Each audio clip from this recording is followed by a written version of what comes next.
How willing are you guys to see Alabama go with an alternative jersey or an alternative helmet or an alternative uniform? We're going to talk about that on the show today. Bama just landed their sixth recruit, another blue chipper.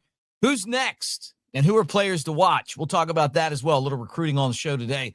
Like, subscribe, thumbs up. Thanks for being here. Brought to you by Pearl River Resort. Let's get the show started.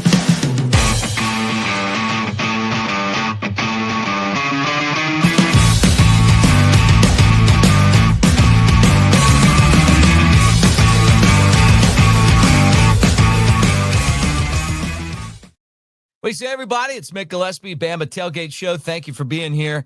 Part of what we do on the channel, and I look forward to talking to you today at Broadcaster Mick on the socials. Love to see you there as well.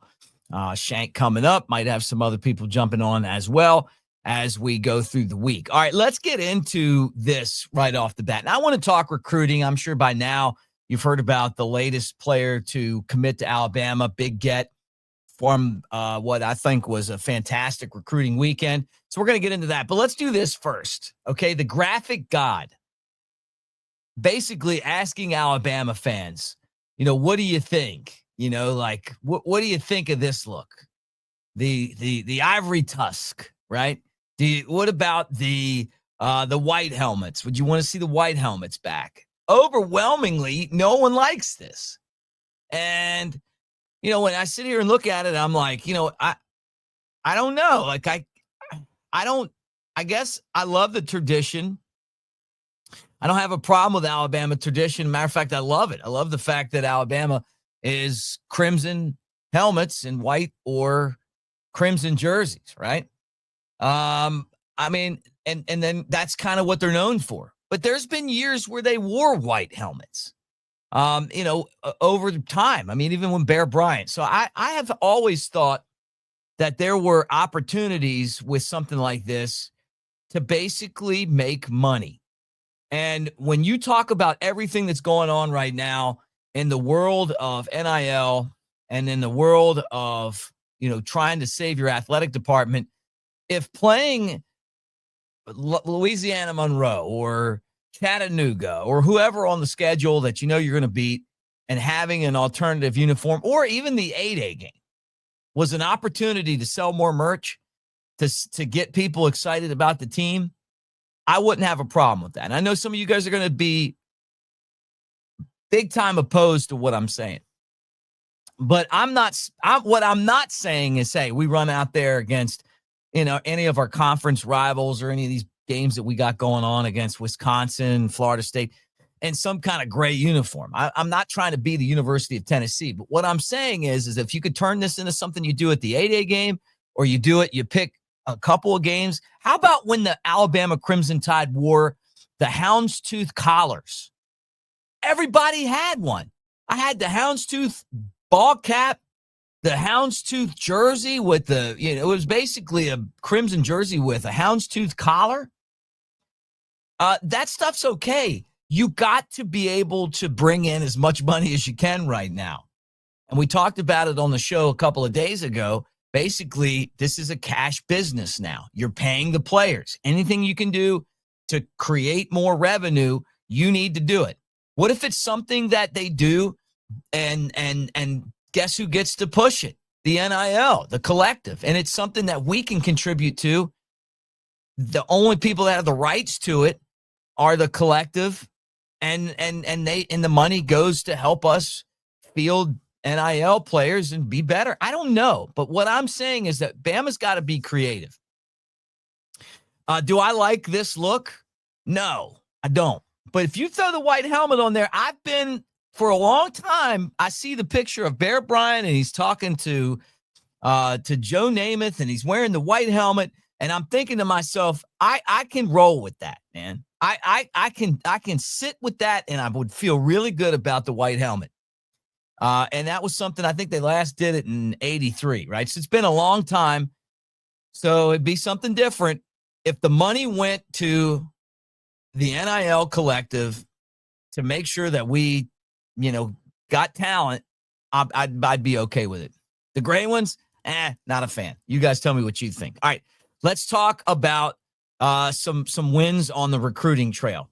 Bama had a good weekend, 3 commits that have already pledged to Alabama. 7 other guys were there, and in Tuscaloosa hanging out with the coaching staff. And Coach Cap continues to be the guy to watch when it comes to recruiting, because he just is a guy that the players really like. And he's done it again. And Alabama brings in 4-star offensive lineman Sam Utu. His name's actually a lot longer than that, but that's what everybody knows him as.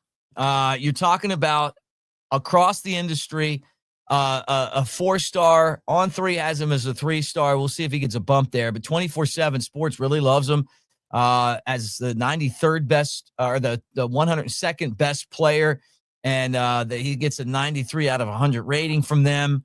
And he's the 14th best player in California, the 7th best offensive lineman that plays his position. ESPN likes him even more at 77th nationally. And so very impressive. They even have him a spot better in California, a little lower as interior offensive linemen are concerned. But at the end of the day, Bama goes in there and they take a guy away from Tennessee, Washington. Some of their biggest rivals were after him. And you're talking about a big dude, 6'5", 330, came to Tuscaloosa, fit in, loved it, felt like family. I spent time, in Hawaii. I totally get the culture when you can go out there. Now, he's from California, but obviously the Samoan background. This is, I think, a huge win for Alabama. I love everything about this. I love that, the Texases and the Tennessees, they're not getting him. He's coming to Tuscaloosa. And what you've seen with Coach Cap and the way that he's been able to recruit that offensive line, you can't argue. I think Alabama's offensive line recruiting with Coach Cap and then what they've done in the secondary have been just amazing. And look, they ended up with the number 3 class last year, and then this big get here, the 6th recruit for Alabama. So what does this mean? Hey, last year it was Michael Carroll, Jackson Lloyd, Micah DuBose. I mean, you go down the line and you're talking about some really good offensive line talent. This guy slides in, according to my buddy Clint Lamb, where he fits into what Alabama has, what they're going to lose. He's versatile. He's a guy that can do a lot of different things. He's more athletic than you probably think. And this is a big win for Alabama. And I think a lot of people thought he was going to go to USC, but he's not. He's committed to Alabama. All right, guys, thank you for hanging. Brought to you by Pearl River Resort, Philadelphia, Mississippi. You guys hear me talk about it all the time. I know some of you are going, I've been there, and you're right. Dancing Rabbit Golf Course is incredible. You don't need a membership. It's the Augusta you can play, multi-million-dollar course, the Azaleas, the Oaks, 2 18-hole courses that you can go and play. And it's an hour and a half from Tuscaloosa, 2 hours and change from Birmingham. Take my word for it if you haven't been yet. But if you have, hey, thank you for the comments. And I know you guys that love golf appreciate that course being so close by. All right, who's next? Who's the next big get for Alabama? Who are we on watch for? And a lot of people feel like it's Brian Williams, the wide receiver. You talk about what this guy could bring to the table. Is he going to be the next guy for the Crimson Tide? That's a great question. But right now, it's Williams that is attracting the attention of the industry experts, including On3. What does this guy bring to the table? Why would he be a great get for Alabama? Well, Williams is a guy that's got offers from a ton of different teams. He is a 3-star right now through all 4 recruiting services. Really great athletic build at 6'4", 185 pounds for Lake Mary and Almonte Springs, Florida. Bama, Florida, Notre Dame, Penn State, Kentucky, down the line, all want his services. And everyone kind of feels like he's going to be the next guy to fall to Alabama. Or is that even the right term? To commit to Alabama is probably better. But you can feel that there's some momentum now for the Crimson Tide. They had 5 recruits for a long time. He could be the 6th. we'll find out if that's the case. But he's the guy that I've heard from a bunch of people to keep an eye on. And then all of a sudden the experts are saying, hey, this is the dude that could be the next to join the Crimson Tide. And the process has changed a little bit because of NIL. And obviously we're trying to figure out like what Coach DeBoer looks like recruiting compared to Coach Saban, even though this is his second year. Remember, he came in and it was like trying to keep the class together. It wasn't building the class like he's doing right now. And he had some great wins, but this year you really get the feel for the connection that he's able to make with recruits, the chemistry aspect of what he's trying to build, where they care about that. They want guys that are going to come in and they're going to match the program and they're going to match the personality that they're looking for. As a junior, Williams was very impressive, talking about a guy that had 359 receiving yards and 5 touchdowns. And, and obviously with so many teams after him, he would seem to be someone that would really fit in Tuscaloosa. So we'll see if he's the next guy. Now, the players to watch, or I'm going to do one today, and it's Xavier Griffin, the linebacker out of Gainesville, Georgia. I really feel so good about the number one linebacker in the country. And it starts with the fact that his mom played basketball at Alabama. That is to me, a big thing. He grew up an Alabama fan, right? So bringing the family to Tuscaloosa, it's a dream come true, he said, to take my granddaddy to a Bama game this past fall. And he's been a Bama fan his whole life and works in Tuscaloosa. Look, this guy is the guy you got to get. Christian Robinson pushing hard to get the linebacker who was committed out west and decided to decommit. Jay Clay, his mom, she gets it as well. Hey, look, it's about being at home. Where does he feel at home? These are the players that we talk about constantly that Alabama needs to get.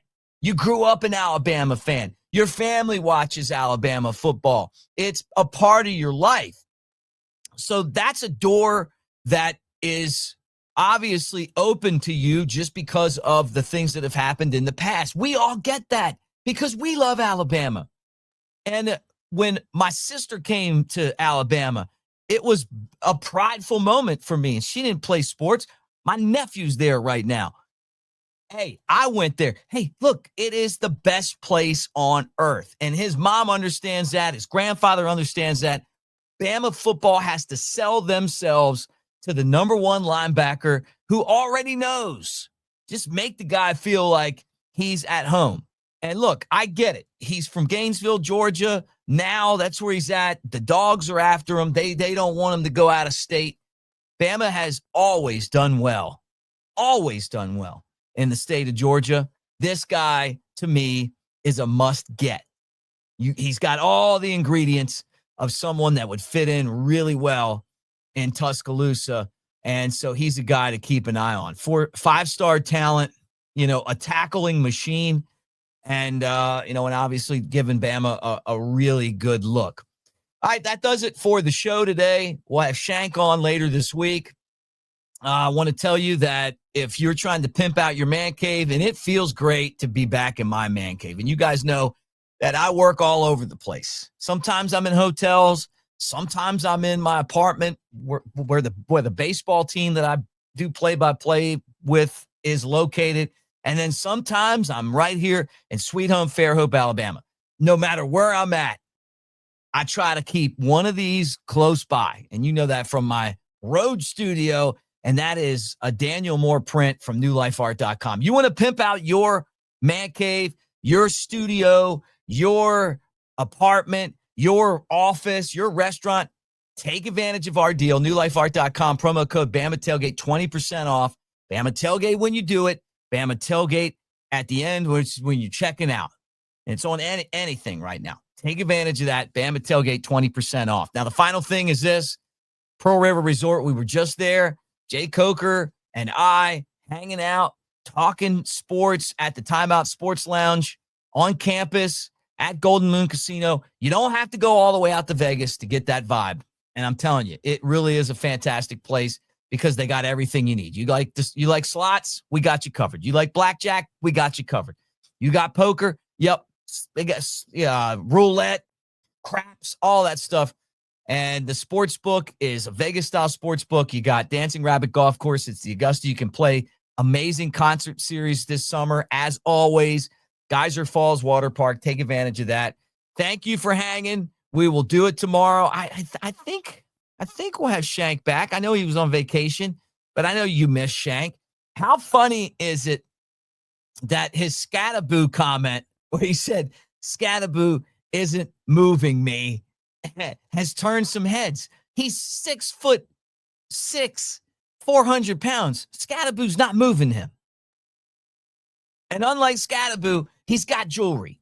Although I do like Scataboo. I think both of us like Scataboo. Anyway, thanks for hanging with us, guys. Like and subscribe. Be a part of what we do here.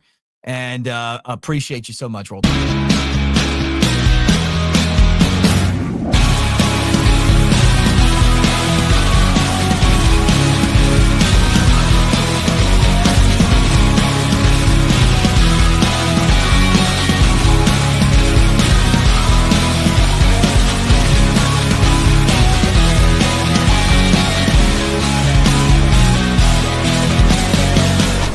To Pearl River Resort.